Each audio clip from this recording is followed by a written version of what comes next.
Robotics and Electro.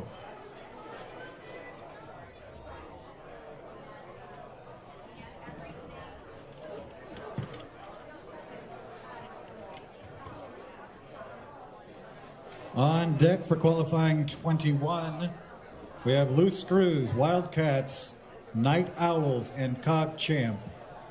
You should all be on deck.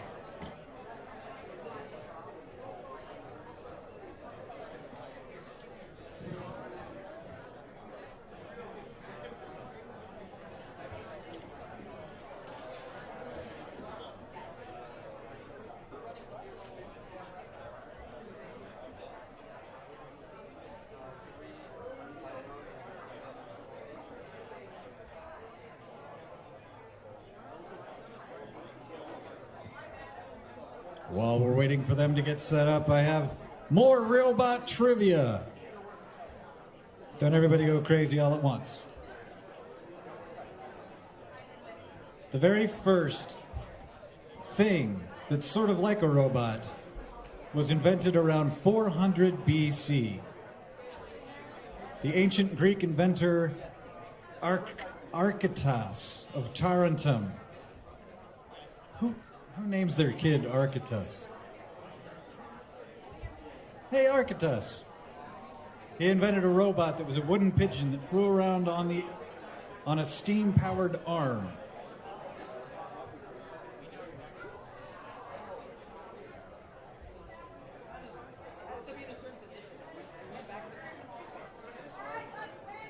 Randomize.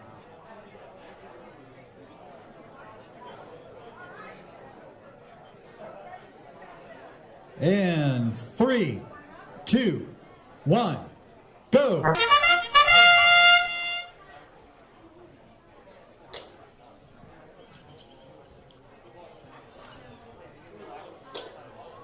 Looks like Spare Parts Robotics missed their preload. And Electro just missed a cone. Are they missing? They're missing all of their cones in their auto. Iron Eagles do not appear to have an auto, and Vertigo seem to have... Drivers, pick up your controllers. 3, 2, 1. That was a rough start to this match. I genuinely wonder how they're going to shake their preload. Perhaps they could tilt their robot. Looks like Vertigo might be out. You're not allowed to control more than one. There we go. They managed to get it out by banging into a wall. I'm not sure what the refs are going to think about that.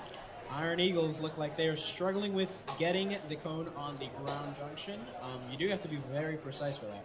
Electro's doing their similar strategy, just getting as many cones onto that high junction as possible, while Spare Parts is more deep in the field, trying to deliver as many cones as possible, even though they did just miss on a low junction. I'm telling you, that back and forth motion, minimize motion, maximize cycle time. It's clearly been working well for Electro. They have some of the highest scores we've seen today have been from Electro, from their strategy. It seems to be working very well for them. Iron Eagles seem to be having a problem deciding where it is that they want to score their cone. They are coming all the way over to the blue side, almost hit Electro's robot.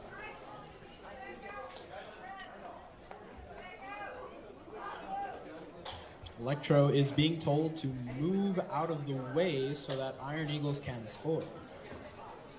Iron Eagles managed to miss a ground junction. Haven't seen that one yet.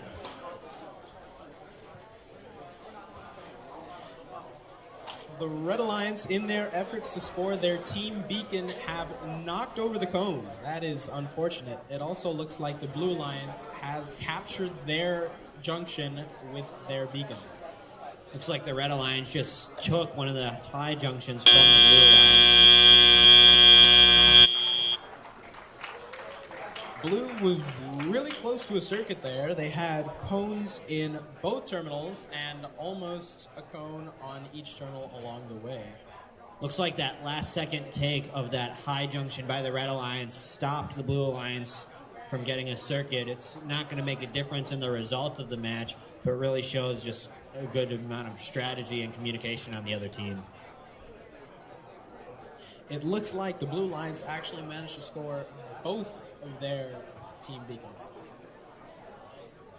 The Blue Alliance was very quick with being able to deliver. Both of the robots managed to stay out of each other's way, and both of the robots have been some of the high-scoring robots we've seen today. It was bound to go well for them. If their auto went well, this might have been one of the highest-scoring matches we've seen all day between these two teams. Red Alliance also did well, scoring 7 cones on that high junction in the middle.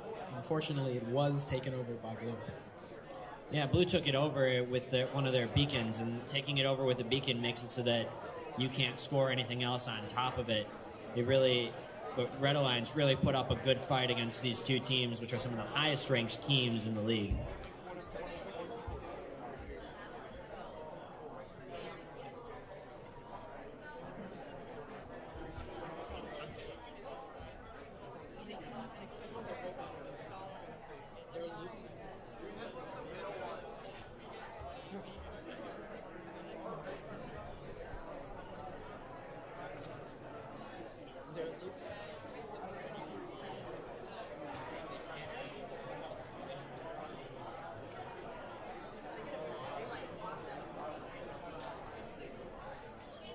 It was definitely impressive driving from Vertigo, overcoming that initial challenge of having a cone stuck on their robot. I think personally, it would have been more fun to see the robot tip over to try and get that cone out, but their strategy was effective. With these robots lifting up onto the high junction, I'm surprised we don't see more robots tipping over. Definitely a lot of driver practice has to go into that. I mean, we've seen teams tip over robots at our practice. If you want to ask TNT about that, go ahead.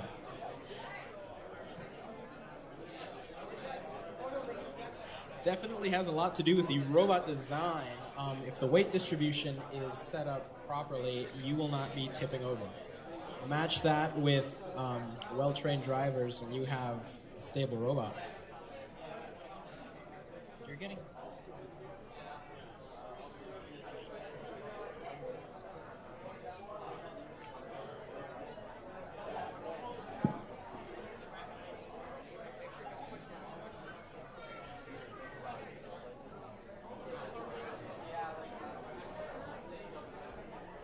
It appears before the final score, the Blue Alliance has a score of 166 to Red's 42.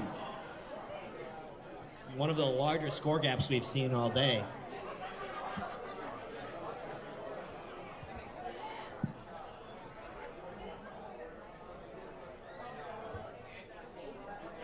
It appears both teams didn't really score much during their auto period, with a cone on the high junction for Blue and nothing else. It was definitely a disappointing performance from Electro in the auto period. I was expecting better based on how well they have been doing this entire time, but clearly in the end it didn't make much of a difference to the result of the game. I think the problem is a misalignment at the start. You could,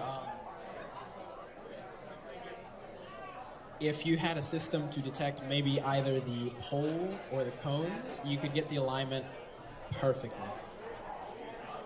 Yeah, it'll be interesting to see if they do proceed what they will do to fix that problem to make it even more reliable than it already has been, so that they can keep scoring and set more and more records. I believe a team like Electro will have no problem fixing this problem.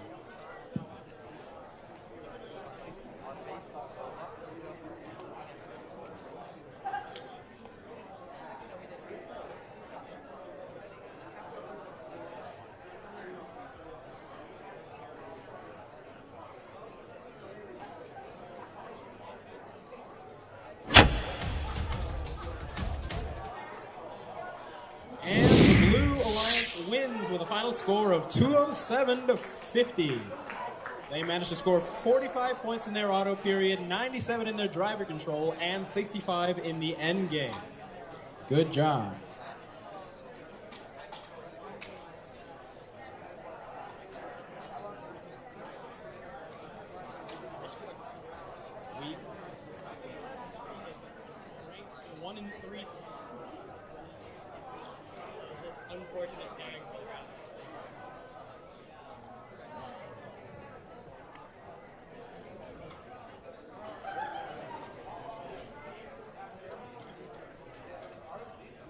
Field resetters, resetting the field, resetting the field.